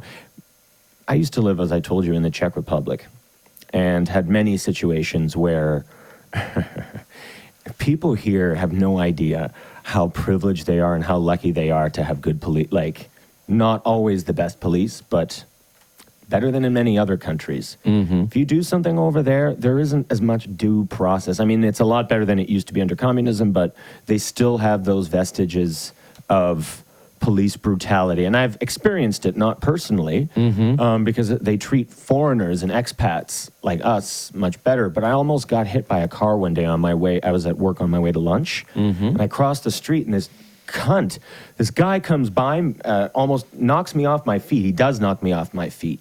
And he's got a mohawk on, and he goes, "Don't be chib," which you can't, like, blah, blah, blah, blah, blah, blah, blah. Like, how dare you? You almost hit me. There was a stop sign, you idiot. And then all of a sudden he looked past me. I didn't see, and the look of fear was right in his eyes. And the police, they came right over and saw it. The one helped me up, and he said, "Are you okay? Are you okay? Passport."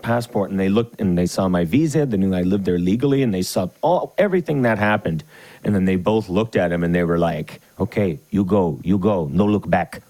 Okay? Mm-hmm. They dragged him out of the car, and it was truncheons and jackboots and kicking, and real policing. His elbows were like bashed in, and that's what the old time cops would call street justice. Yeah. Well, they dragged him in. Yeah. He must have had big black clots of blood all over his skull. See, I'm old fashioned that way. I mean, I feel like, hey, I'm sorry. Maybe you think I'm an asshole. Maybe you think I'm not politically correct in this politically correct world, but if my grandmother is going to the grocery store and comes out, and you come rob her purse and you knock her down and she breaks her hip or something, and when you're running away, the good old boys in blue see what's going on, come chase them down and rob them. You know what? If they asked me which I'd rather, would you want us to take him in, or would you rather have us beat the hell out of him? I'd be like, I won't look back, fellas. You do whatever you feel like is appropriate. I have no problem with that. The problem, and I mean, people are going to stand up and yell, "Oh, we can't live in a society like that." Da, da, da. Well, we kind of already do. Yeah. We kind of already do. It's just for coming from the wrong direction. It's coming because criminals, that get away with stuff for, lackluster laws or get slaps on the wrists all the time, they're doing this stuff. Yeah. So the police are supposed to right the wrong. There's supposed to be justice. There is this thing called a deterrent. And laws, I'm sorry, there is no law that's a deterrent. A law is only punitive. Some states have the death penalty, which I support. And I do too. And people know they have the death penalty, and they still go out and commit murder in states that have the death penalty. Right, but do you know why it is? And this is probably my crazy radical thing everybody's going to say is preposterous. I don't even have a problem with bringing back public executions. And that's the difference, because here it is. That's the deterrent. That's the deterrent, because if you look at the Roman Empire, not the Holy Roman Empire, but the real Roman Empire, where they had crucifixion for criminals. And then not just Jesus, but like there were a lot of people who got crucified that had it coming. Like they deserved it, man. And what that is, they didn't have police. They didn't need a police force. Yeah. That was a deterrent. Like if you fuck up, we have investigations, we have equivalents of detectives, people who get to the bottom of things and find out who did it. But if you got enough witnesses to the crime and they find out about it, you're fucked. You're getting nailed to the cross. And everybody's going to throw food at you on your way there and shit and piss on you. I'm not entirely opposed to it. I think that we know that that's going on. Like all over the world, people are dying. But even if you have the death penalty, just because you can't see it doesn't mean it's not happening. Less police, stronger detective work. And when you can connect people to a crime by way of mitochondrial DNA or other DNA, which is the big difference maker for me, I wouldn't be for the death penalty before DNA profiling. Because DNA profiling actually got a lot of people who are on death row off of death row. Sure. Sorry about that. But one more thing about the Czech Republic before we end. I want to tell you a funny story. So one of the first things that I noticed when I came back here in my early 20s to North America, and I would go, out to nightclubs and everything, is how mouthy people can be. Just negative. Especially guys, trying to put other guys down in front of girls or what have you to make themselves look cool. That really gets on my nerves. I wasn't used to that because over there, if you mouth off, you get punched. You get punched right in the mouth, and then when the bouncer sees it and they ask what happened, there's a couple people standing there. They're like, yeah, this guy was really saying shit. And they're like, oh, well, do you want us to keep going for you? And they drag you out, teeth smashed out, broken nose, black eye, and they just hurl you out. And the police, they don't care. They're like, good work. Yeah. And I think that's the big difference. Yeah. People here, because sometimes nastiness and sarcasm and that, especially that unique American sass, that know-it-all sass, that leads to violence eventually. Makes people negative. It makes them, like, why would you say something like that to somebody? Yeah. Because you thought you could get away with it. Right. But I wish that it was the case that they couldn't, And there's always some American or British tourist who you would see that happen to. You mouth off, you're fucked. Yeah. Nobody's going to feel sorry for you. No, I mean, I'm sorry. I mean, that's just one of those things. Like, I've always been, it was the way I was raised. You don't do certain things. I mean, my father was he wasn't a law enforcement officer, although he did volunteer as a reserve officer for a few years when I was a kid. But, it's just there's right and wrong. And if you're going to choose the wrong path and you're going to take it upon yourself to do something like go into a store and steal a candy bar when no one's looking, or if you're going to try and, rob somebody of their purse or their wallet or break in their car and steal their radio or the hood ornament off their car to ride or wear around your neck. If you got the balls to go out there and commit the crime, then whether I love you or not as my son or whatever consequences come your way because of that, so be it. If you end up getting yourself killed, if you end up getting yourself beat up because you were doing something like that you shouldn't have been doing, then how is the world supposed to have sympathy for you or people like that? Right. Because everybody's got a story. Yeah. Everybody's suffered a hardship. Right. Life is not fair. And, if I were thrown out on the street tomorrow, which, hey, I've been homeless before when I was younger. I mean, it's not something that, a great time in my life, but there was a period of time when I was transitioning out of high school into college and having some family issues. I lived out of my car for a while and until somebody I went to high school's parents, felt for me and took me in that summer. I didn't one time go breaking into someone else's car. I didn't one time. You know what I did? I went around and I looked and I was like, oh, is there some cans I can collect? You know, I went out and took like $12 and bought a snow shovel. And I went around shoveling people's snow, made enough money to go to McDonald's, get a burger, you know, go into the local YMCA, take a shower. You know, I didn't go around hitting old ladies over the head, and they're everywhere. You can find them all the time. So I don't know. I just don't. You're either a moral person or you're not. And if you're going around doing things and you have the DA of the city basically saying, yeah, well, there's just certain crimes that aren't that serious and people need to eat, so they can do whatever. Let's see how long that lasts. Let's see how long. I'm really curious to see. Yeah. I mean, San Francisco is a very liberal place. It's unlike anywhere else I've ever lived in my life, and it's a very unique microcosm. It's like, in a lot of ways, it's really good because they've taken almost every nationality. You put in gay, straight, gender, all these different things, whatever that separates the way people are in society. It's like you took all of them and put them in a big fishbowl, shook it all up, and then dumped it all over the city of San Francisco. Well, Toronto, Vancouver, they're also like that. Yeah, so there's no such thing as a black couple. There's no such thing as a white couple. When you see people walking down the streets holding hands, it's brown, white, yellow. It's just people.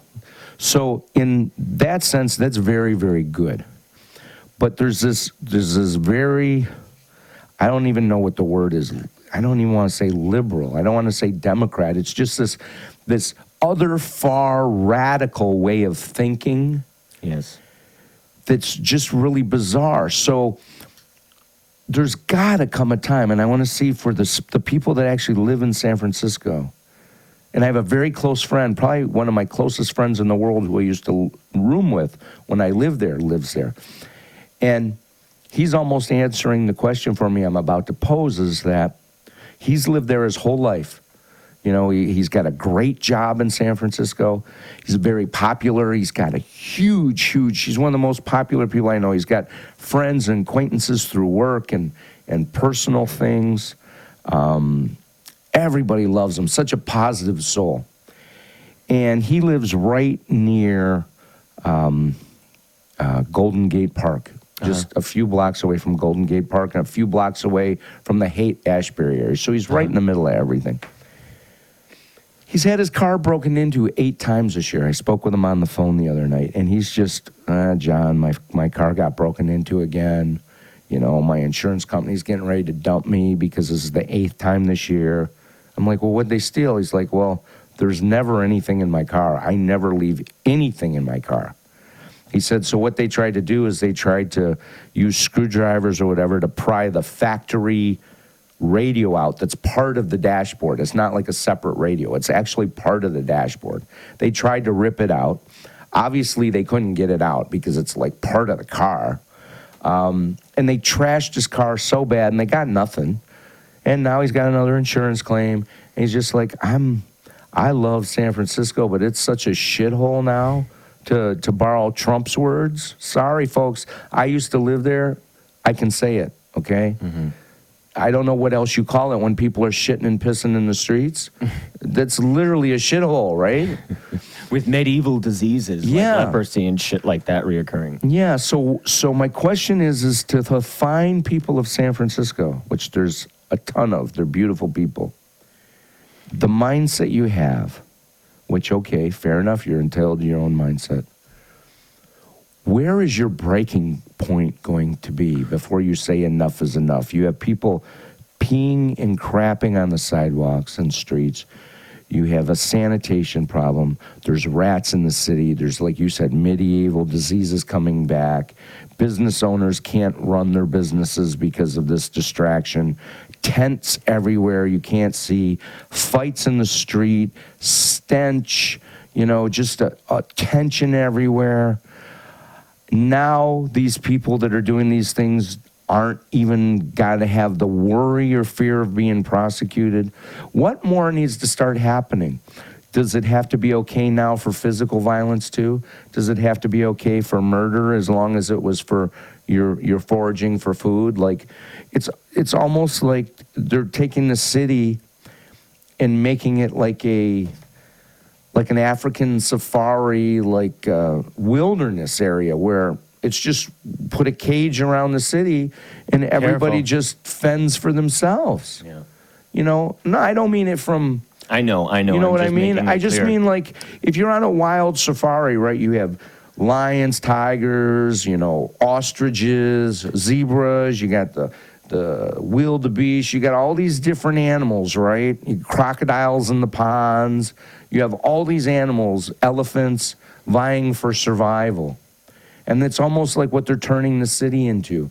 Because the more and more you let this kind of erosion continue, it can't be sustained. Mm-hmm. Good people with the wherewithal are going to move away. Even if they don't sell their property, because the property there is worth a shit ton of money, you can rent it. So rent it to someone else. But the good people of San Francisco, they're gonna leave. And what you're gonna have left is the people that have no skin in the game in San Francisco. They didn't grow up there. They don't really care about the school system. They care about making money. They care about the restaurants. They care about, you know, the lifestyle there. But they're not, it's not like the hometown they grew up in where they kind of have a pride to it. Mm-hmm. They just avoid it. And then eventually this stuff is going to pile over or spill over onto them. And they're going to be affected by it. Their BMW, they're going to come back and, oh, look. Oh, sorry, someone broke into your pretty BMW. Oh, they pissed inside it too. Oh, I mean, I just don't get it. So, yeah, I'm really curious to see what it's going to take, how many years, how many months. Before the city totally collapses. Yeah, on itself. what's the breaking point going to be? Because, I mean, as messed up as Detroit is in a lot of ways, I could not even fathom the people of Detroit putting up with that kind of stuff, even for frickin' a day. Yeah. There ain't no way. Right. Try putting a tent in front of somebody's business downtown Detroit. You'll get your shit beat out of you. Try and crap in someone's parking lot while they're coming out the back door. We'll see what happens. Right. Well, maybe the people of San Francisco could learn a lesson or two from the people in Detroit. Maybe. Particularly this Chesa Bowden, whose name I am almost certainly mispronouncing. Yeah. We'll correct that for you guys by next week. Yeah, we'll do that. So, John, good talking to you today. Good talking to you guys. Yes. Also, by the way, thanks for listening. We will keep you posted on what's going on in San Francisco and also with the impeachment proceedings. Yeah, we'll The definitely number keep 2. an eye on the circus round 2, and maybe there's a round 3 and round 4. Who knows? I think it's going to be continuous impeachment attempts. I think so. I think this is going to be. We're not going to have to worry about whether Santa Claus is being spotted across the sky. You know, we're going to be worried about whether or not Adam Schiff is. You know, somebody. Where's my artistic friends out there in YouTube land? Somebody send us in their best drawing meme rendering of Adam Schiff as the Grinch.